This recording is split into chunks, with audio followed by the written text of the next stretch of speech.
Bueno, pues estamos en nuestro segundo tema de este día y este segundo tema es el proceso comunicativo. Ya entendimos un poco de la historia de la lingüística, es decir, de la lengua, cómo se fue dando los estudios a lo largo de la historia, y ahora vamos a empezar desde el génesis de la comunicación, que es los procesos comunicativos, es decir, cómo es que se lleva a cabo ese proceso por el cual nosotros podemos comunicarnos con otros. La comunicación humana es el proceso de crear significado a través de la interacción simbólica. Entonces, por proceso se entiende que los pasos que se deben tomar para comunicarse deben respetar un orden para alcanzar el resultado esperado. Entonces, los tipos de comunicación incluyen intrapersonal, interpersonal, pequeños, pública, masiva, etcétera. Hay 28 tipos de comunicación. Y entonces el proceso de la comunicación humana, pues obviamente puede ser diagramado, por así decirlo, si lo queremos dibujar de alguna manera, como lineal o transaccional.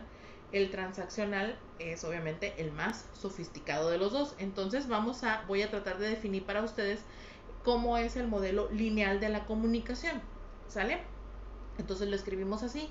Y este proceso de comunicación o modelo lineal es la comunicación que tenemos con otra persona, es decir, en línea recta, ¿sale?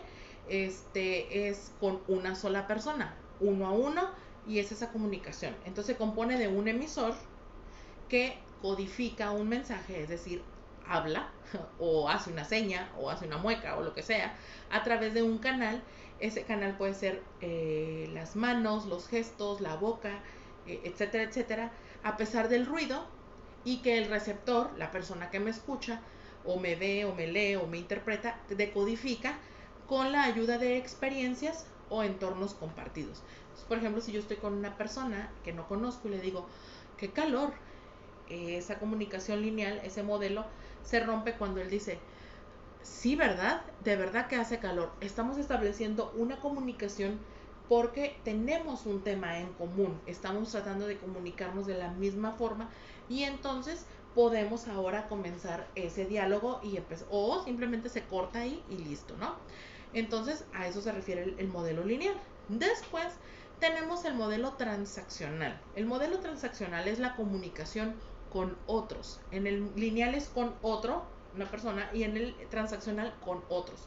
Y este refleja la interacción fluida simultánea de enviar y recibir entre los comunicadores utilizando la retroalimentación, que puede ser observada o interpretada. Lo explico en español. Es cuando tú estás hablando con otras personas al mismo tiempo, enviando y recibiendo mensajes. No mensajes, sino mensajes, me refiero a palabras, a frases, como por ejemplo cuando estamos en el salón de clases y que el profesor dice, vamos a tener un debate. Cuando rompemos esa barrera del uno a uno y entramos todos en acción de, no, profe, yo pienso esto, y yo aquello, y yo allá, y yo acá, y yo acá, estamos elaborando un modelo transaccional de comunicación, porque nos estamos comunicando con otras personas, pero a la vez entre nosotros mismos, estamos ahí interactuando. Y la retroalimentación es cuando las personas me responden. Si yo digo, es que yo estoy en contra de que la fiesta de fin de año se lleve a cabo en la casa de fulano, responde otro, pero es que entonces pon tu casa. No, pero yo no quiero. Pues entonces no digas nada. Y empieza todo ese asunto. A eso se refiere ese modelo de transacción. Ahora, voy a explicarles entonces también los pasos, el paso por paso de lo que son el proceso de comunicación. Entonces, el proceso de comunicación tiene elementos muy importantes que nos van a permitir saber cómo elaborar nuestros mensajes y que las personas los puedan recibir. Vuelvo a repetir, o más bien les comento, este proceso comunicativo lo hacemos todos los días de manera innata, es decir, nadie nos prepara, no tenemos que ir a la escuela a recibir una capacitación especial, no es la magia del otro mundo, no, se trata de algo que tú y yo hacemos todo el tiempo. Siempre estamos comunicándonos con otras personas a través de lo que decimos, hacemos, vestimos, hablamos, de cómo caminamos, de cómo nos paramos, de cómo hago mi cara, del tono de mi voz, etcétera, etcétera. A través de todos esos elementos nosotros comunicamos. Entonces, vamos a comenzar con los elementos del proceso de comunicación humana, ¿ok? Porque está el proceso de comunicación animal, pero ese conlleva otros elementos y no me quiero meter en el tema de la próxima semana, ¿ok? Así que lo vamos a dejar ahí pendiente. Empezamos entonces. El primer elemento de la comunicación humana será el remitente, es decir, o el decodificador, la persona que envía el mensaje. ¿Ok? La persona que comienza, que rompe esa barrera del silencio y dice, hola, remitente, ¿ok? Y entonces el remitente decidirá, como él inicia la conversación, va a decidir de qué forma es más eficaz enviar el mensaje necesario a la otra persona. Todo esto se hace teniendo en cuenta al receptor, la persona que recibe el mensaje. En una palabra, es un trabajo para conceptualizar. El remitente puede que desee preguntarle a él o a ella misma preguntas como, ¿qué palabras voy a usar? Necesito signos o imágenes. ¿Hablará inglés o español? ¿Me escuchará? Híjole, no, y si no le caigo bien. El remitente, la persona que habla, es la persona que se encarga de eso. Y mientras tanto, el decodificador o el receptor, pues será la persona que estará recibiendo ese mensaje. Y ahorita lo voy a definir un poquito más. Entonces, el siguiente concepto del proceso comunicativo, o elemento, mejor dicho, del proceso comunicativo es el medio. Es decir, el medio es la forma inmediata que tiene un mensaje. Por ejemplo, un mensaje puede ser comunicado en forma de una carta, en la forma de un correo electrónico o cara a cara en forma de un discurso. El medio es qué herramienta vamos a utilizar para comunicarnos. Es decir, por ejemplo, si la persona con la que estamos tratando de comunicarnos es una persona sorda, lo que vamos a hacer es el lenguaje de señas. Entonces, el medio que usaríamos serían nuestras manos y serían las señas, ¿no?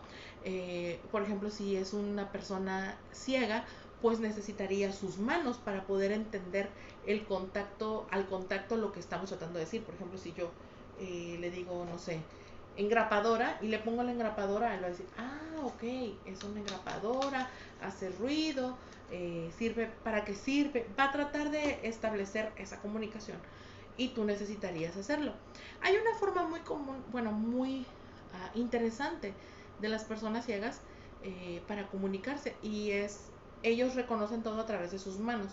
Y cuando una persona ciega quiere conocer a otra, lo único que hace es tocar su cara y tratar de generar una imagen mental de cómo es.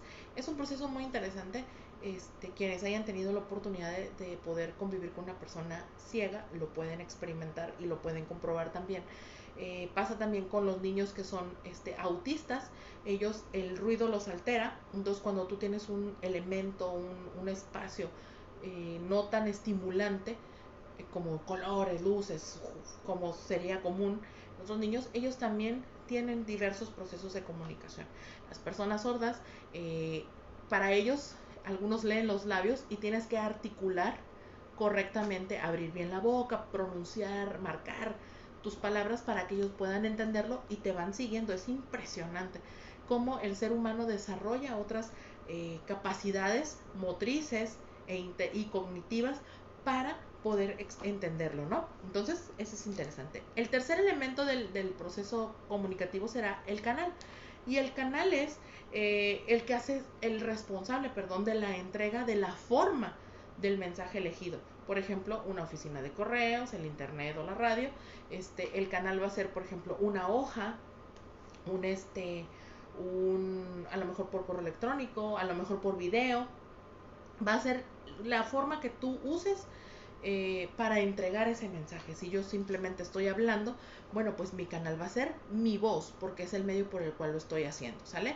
Y el receptor será, entonces, la persona, el responsable de extraer, de codificar, de entender, de procesar el significado del mensaje que le envió el receptor.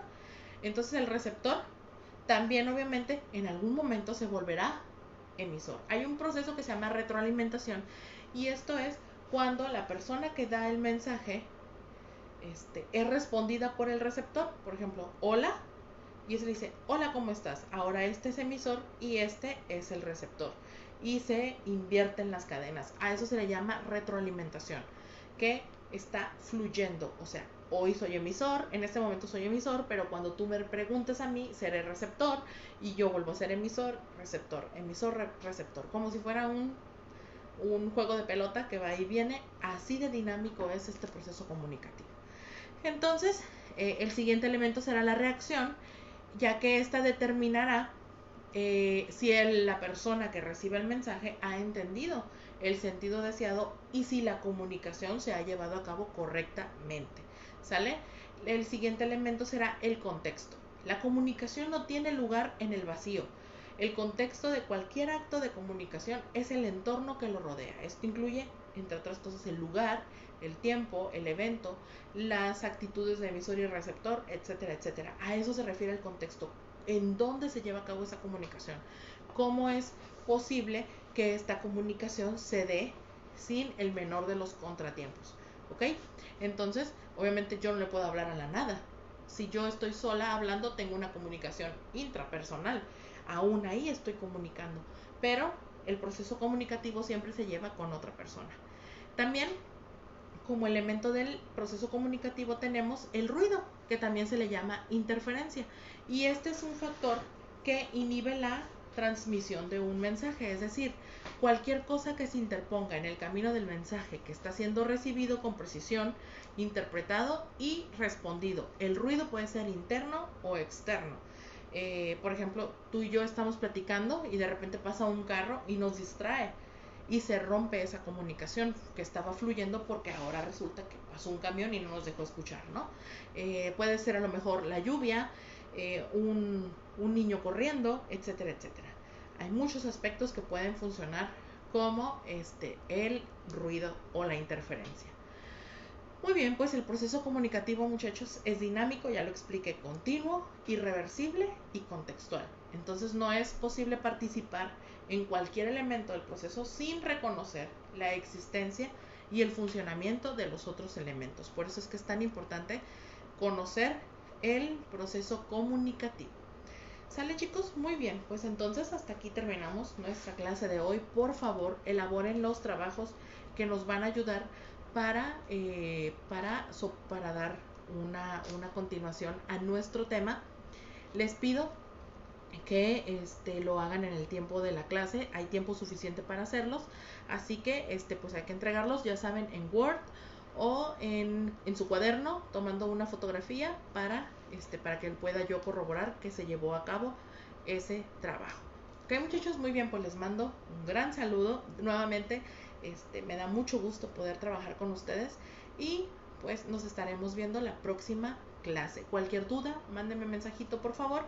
A veces tardo un poco ahí en ubicarlos porque no me llegan las notificaciones, pero con gusto les responderé. Un muy buen día, que pasen un buen domingo, lo que resta de este día, y nos vemos la próxima semana. Cuídense, chicos.